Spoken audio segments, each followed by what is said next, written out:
Hi, أنا باسين بدران, fashion designer and style expert, and welcome to Recycling with PB. الابيسود بتاعت النهارده هوريكم ازاي تحولوا الدنم pants بتاعكم into a new denim skirt. كل اللي هتحتاجوه مقص عشان هنقص خياطات كتيرة حوالين البنطلون علشان نعرف نفتحه ونخليه سكيرت, وخيط ومكنة. دي أول مرة أجرب الموضوع ده, فخلينا نشوف how it will turn out. So let's go. اوكي, اول حاجه عايزه افك الخياطات الداخليه كلها. هوريكم ازاي دلوقتي. هنبتدي من تحت. انا بستخدم دي للفتل الرفيعه, وبعدين هكمل بالمقص.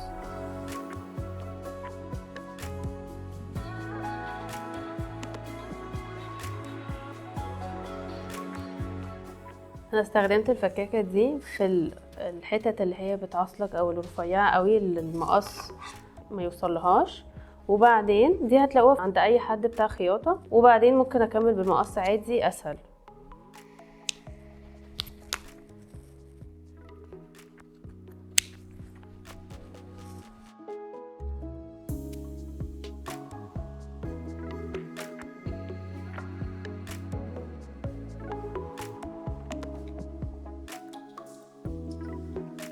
طيب انا دلوقتي فتحت خلاص كل الرجلين من جوه مش من بره, وبعدين هفتح الحته بتاعت الكروتش لحد قبل السوسته, ومن ورا فك لحد تقريبا نص الجيب, علشان وانا بخيط هعمل الكيرف سموث عشان ياخد شكل الهيبس بطريقه كويسه. بعد ما فكينا الخياطات قلبت البنطلون وحطيتهم فوق بعض يبقوا completely aligned عشان نبتدي اظبط هخيطه ازاي عشان يطلع سكيرت مظبوطه. دي حته الهنش, فهجيب ماركه دي برضو هتلاقوها عند اي حد بتاع خياطه, وهتعلمه بسيط كيرف بسيط عشان وانتوا بتخيطوا يبقوا عندكم علامه ما تخرجوش عنها, فده اللي انا مش هحتاجه.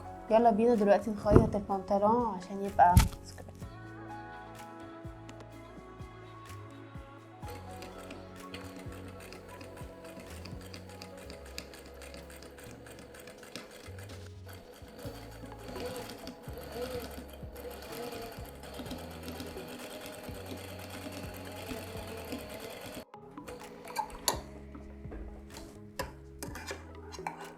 دلوقتي انا خيطت الظهر, جينا عند الوش اهو ده تحت الصوص ده, دي حته الحجر دي كانت كده, هنظبطها بقى. انا حابه ان يبقى الشكل ده على الوش من قدام, وهسيب السكيرت مفتوحه, فانا علمت على راحه البنطلون اكتر حاجه مرتاحه. اكتشلي هعملها كده اكتر, هظبطها الدبابيس, ثبتها قبل ما اقص علشان مفيش حاجه تجري مني ويفضل الخياطه مظبوطه. يلا بينا نخيطها, متحمسه قوي اشوف هتطلع شكلها ايه.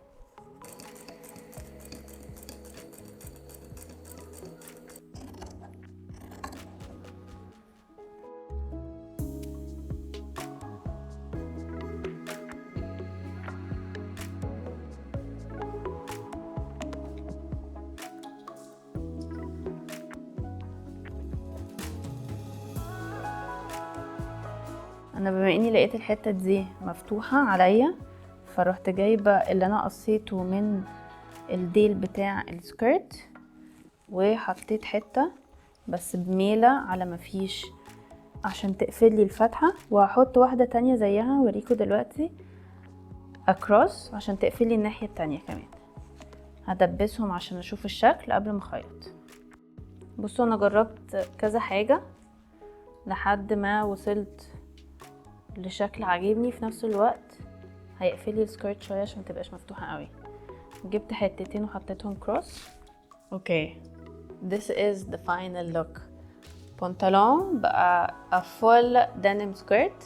عجبني قوي ريزلت, ما كنتش متخيله هيطلع ازاي, بس انا اول مره جربتها الفي اللي قدام كانت مفتوحه زياده, فقصيت بتاع 3 سنتي من اخر السكيرت وحطيتهم زي فيهات كروسنج بعض علشان يقفلوا لي سنه الفي من غير ما حتى عملت لها كومبليتلي بلوك. في ناس بتبقى عايزه تقفل الفي زيادة اكتر من كده ممكن تحطوا دنم تاني لون تاني خالص وتقفلوا تقصوه تراينجل ويتحطوا قدام وهيبقى شكله حلو جدا. ممكن ناس تحط ماتيريال تانية خالص يبقى شكله باتش ورك، ممكن برنت. فانتوا ممكن تعملوا الموضوع ده باي بنطلون جينز عندكم مش بتستعملوه راكنينه بقالكم كتير. انا بقالي سنتين راكنه البنطلون ده ما بعملش بيه حاجه. جربوها وقولوا لي ايه رايكم. في تفاصيل هتعدلوها وانتوا بتجربوا، انا عدلت كتير من ورا ومن قدام وطولت، فعادي مفيش اي حاجه هتطلع من اول مره بيرفكت. بس ادي الفاينل لوك بعد ما ظبطت كل حاجه وعجبني قوي. قولوا لي ايه رايكم في الكومنتس و stay tuned for more.